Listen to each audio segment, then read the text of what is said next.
உலகத்தில் 3 பாவங்கள் நடந்தால் அல்லாஹ் உலகத்தில் அதிகமாக பூகம்பங்களை ஏற்படுத்துவான். முதலாவது பாவம் என்ன தெரியுமா? விபச்சாரம் பரவலாக மாறும். விபச்சாரம் அல்லாஹ்வுக்கு பிடிக்காத மோசமான கெட்ட பாவம். தொத்து நோய்கள், மோசமான எய்ட்ஸ் நோய்கள், சமூகத்தில் நோய் பரவல்களை ஏற்படுத்தக்கூடிய பாவம் இந்த உலகத்தில் ஏற்பட்டால் பூகம்பம் வருவதற்குரிய முதலாவது காரணம் அது. சின்ன பிள்ளைகள் இருக்கிறதால நான் இதெல்லாம் டீப்பா பேச விரும்பல. சமூகத்தையே நாசமாக்கி போற்றும் சகோதரர்களே. லேசான பாவம் இல்லை இது. இதுக்குத்தான் ஷரியத்து சொல்லுது, மஹ்ரத்தை பேணுங்க, அல்லாஹ்வுடைய சட்டங்களை மதிங்க. உங்களுக்கு யாரை பார்க்கிறதுக்கு, பேசுறதுக்கு, கதைக்கிறதுக்கு, உறவாடுறதுக்கு அனுமதி இருக்குதோ இவங்களோட மட்டும் உங்களோட தொடர்புகளை வைங்க.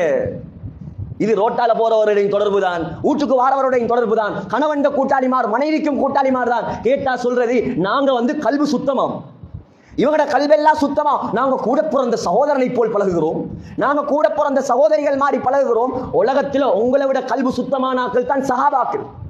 உலகத்தில் எங்கட பொம்பளைகளை விட கல்வி சுத்தமான ஆக்கள் தான் ஸல்லல்லாஹு அலைஹி வஸல்லமுடைய மனைவிமார்கள். அந்த சஹாபாக்களுக்கு அல்லாஹ் சொல்றான், உங்களுக்கு நபியுடைய மனைவிமார்களுக்கு முன்னால் நேரடியாக பேசுறதுக்கு அனுமதி இல்லை. ஏதாவது அவசியமா, ஏதாவது இக்கட்டான நிலைமையா, தேவையா, ஏதாவது கேட்கணுமா, திரைக்கு பின்னால் இருந்துதான் உலகத்தின் பரிசுத்தமான பெண்களுக்கு பின்னால் இருந்து பரிசுத்தமான சஹாபாக்களுக்கு அல்லாஹ் கொடுத்த அனுமதி. இங்க யாரும் சஹாபாக்களை விட பரிசுத்தமான ஆட்களும் இல்லை, இங்க யாரும் சஹாபாக்கள் பெண்மணிகளை விட பரிசுத்தமான பெண்களும் இல்லை. அல்லாஹ் ஒரு சட்டத்தை போட்டான்டா அந்த சட்டத்தை மதிச்சு நடக்கணும். எப்ப நாங்க சட்டத்தை மீறி எங்கட மனோ இச்சை பிரகாரம் காரணங்களை சொல்ல ஆரம்பிப்போமோ அப்ப அல்லாஹ்வுடைய தண்டனைகள் இறங்குவதற்கு காரணமாக அமையும். சகோதரர்களே, இன்னைக்கு பார்த்தா சில கார்குசாரிகள் சில விஷயங்கள் மிம்பர்கள்ல பேச முடியாத ஆக கேவலமான விஷயங்கள். கண்ணியமான சகோதரர்களே, பூகம்பம் வருவதற்குரிய முதலாவது காரணம் விபச்சாரம் ஹலாலாக மாறும்.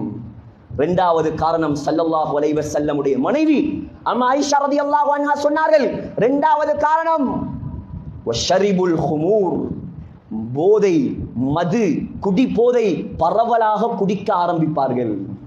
ஸல்லல்லாஹு அலைஹி வஸல்லமுடைய காலத்தில் இருந்தது சாராயம் என்று சொல்லக்கூடிய மது மாத்திரம்தான். மதீனாவில் நாங்க போய் கண்ணால பார்த்தோம், அந்த மது ஆறாக ஓடி இடத்தை கூட்டிட்டு போய் காட்டினான். சொல்றாங்க ஸல்லல்லாஹு அலைஹி புகாரில வருது நினைக்கிறேன். எல்லாருக்கும் நான் தான் அபூ தல்ஹாவுடைய வீட்டில் சாராயத்தை குடிப்பாட்டி கொண்டிருந்தேன். இவர் தான் சப்ளை பண்றார். அனஸ் রাদিয়াল্লাহு அன்ஹு. ஒரு சத்தம் தான் கேட்டது, மக்களே மக்களே, போதையை அல்லாஹ் ஹராமாக்கி விட்டான், போதையை அல்லாஹ் ஹராமாக்கி விட்டான், யாரும் இதுக்கு பின்னால் குடிக்காதீர்கள் சொன்னார்கள். மதீனாவுடைய தெருக்களில் எல்லாம் சாராயம் ஆறாக ஓட ஆரம்பித்தது.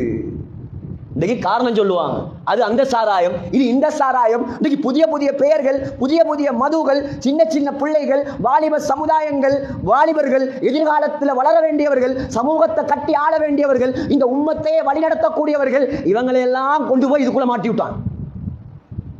இன்னைக்கு உம்மா பாப்பாவுடைய கண்ணீர், பெற்றவங்கட கண்ணீர் எல்லாம் கை காட்டினதுக்கு பின்னால வாரது, இவரை கொஞ்சம் திருத்தேலாதா, இவரை கொஞ்சம் மாத்தேலாதா, இவர் அல்லாஹ்வோட தொடர்பாக்கேலாதா. சகோதரர்களே, இதுக்கு தான் சொல்றது, உங்களோட பிள்ளைகள் உங்களோட அமானிதங்கள், வைக்கிறது, வளர்க்கிறது, அங்க அந்த கடையை கூட்டிட்டு போறது, இந்த கடையை கூட்டிட்டு போறது, அந்த மோலுக்கு கொண்டு போறது, வெளிநாட்டுக்கு ட்ரிப் கொண்டு போறது, இதெல்லாம் அல்ல கடமை. அந்த பிள்ளைகளுக்கு நீங்க என்னத்தை கொடுத்தீங்களோ இல்லையோ, தின்ன கொடுத்தீங்களோ இல்லையோ, அந்த பிள்ளைகளுக்கு நீங்க கொடுக்க வேண்டிய அடிப்படை விஷயம் அல்லாஹ்வுடைய பயம், அல்லாஹ்வுடைய அச்சம், மார்க்க விளக்கம், மார்க்க சட்டம், குர்ஆன் விளக்கம் இந்த பிள்ளைகளுக்கு கொடுக்கப்பட்டால் உங்களோட பிள்ளைகள் கண்குளிர்ச்சியாக வளரும், கண்குளிர்ச்சியாக வளரும். சகோதரர்களே, ஆனால் இன்றைக்கு எந்த சமுதாயத்திலையும் இல்லாத அளவுக்கு முஸ்லிம் சமூகத்துக்குள்ள இந்த போதை பரவ ஆரம்பித்து விட்டது. முஸ்லிம் சமூகத்தில் இருக்கிறவங்களே பாதுகாக்கணும், அல்லாஹ் இவங்களை மன்னிக்கணும், நம்முடைய வாலிபர்களுக்காக வேண்டி டிஸ்ட்ரிபியூட் பண்ண ஆரம்பிச்சிட்டார். எங்க பார்த்தாலும் பிரச்சனை. அல்லாஹ்வுடைய தூதர் சொன்னார்கள், யாரு இதுல ஈடுபடுவாங்களோ, இப்னு மாஜால வரக்கூடிய ஹதீஸ், அல்லாஹு தஆலா கியாமத்துடைய நாளையில நரகவாதியுடைய புண்கள்ல இருந்து வடியக்கூடிய சீல்களையும் சலங்களையும் அல்லாஹ் குடிப்பாட்டாமல் இருக்க மாட்டான். அல்லாஹ்ட கடமைண்டாங்க ஸல்லல்லாஹு அலைஹி வஸல்லம். அல்லாஹ்ட கடமை. உலகத்துல நீ என்ன சாப்பாடு சாப்பிட்டு இருக்கலாம், ஆனால் கியாமத்துடைய நாளையில குடிபோதையில் அடிமையான ஆட்கள், குடிபோதையை பரப்பினாக்கள், அது என்ன பேரா இருக்கலாம், மிம்பர்ல சொல்றதுக்கு பொருத்தம் இல்லை அந்த பேரெல்லாம்.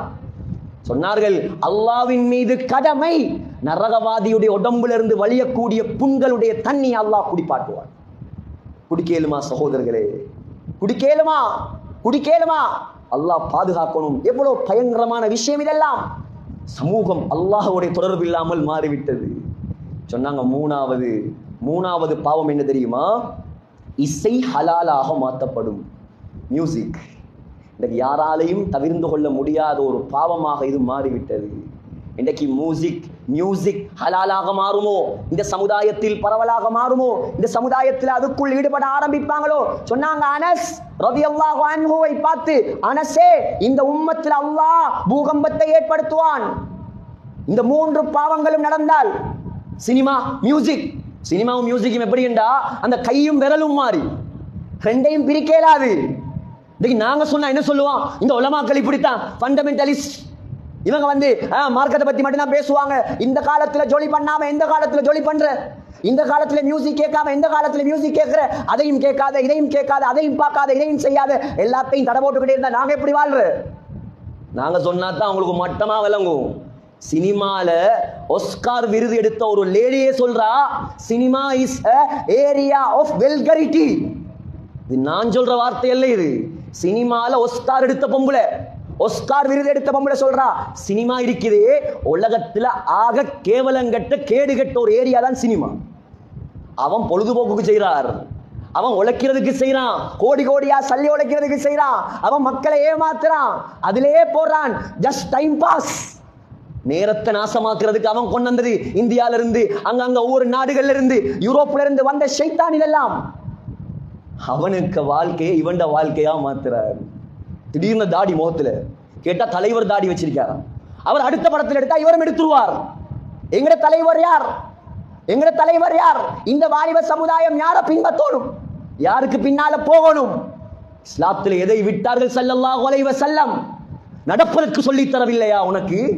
துப்புவதற்கு சொல்லி தரவில்லையா? பார்ப்பதற்கு சொல்லி தரவில்லையா? சிரிப்பதற்கு சொல்லி தரவில்லையா? முடிவெட்ட சொல்லி தரவில்லையா? சினிமாக்காரனையும் கிரிக்கெட்டர்ஸையும் பார்த்தா நாங்க முடிவெட்டணும், நாங்க முடி வளர்க்கணும். சகோதரர்களே, எங்க போகுது? ஏன் மார்க்கம் தெரியாது, மார்க்கத்தை படிப்பதற்கு ஆசையும் கிடையாது. கொண்டாங்க முதலாவது பள்ளிவாசலுக்கு, முதலாவது குர்ஆனை படிச்சு கொடுங்க, முதலாவது அல்லாஹ்வோட பயத்தை கொடுங்க, அல்லாஹ்வோட தொடர்பாக்குங்க.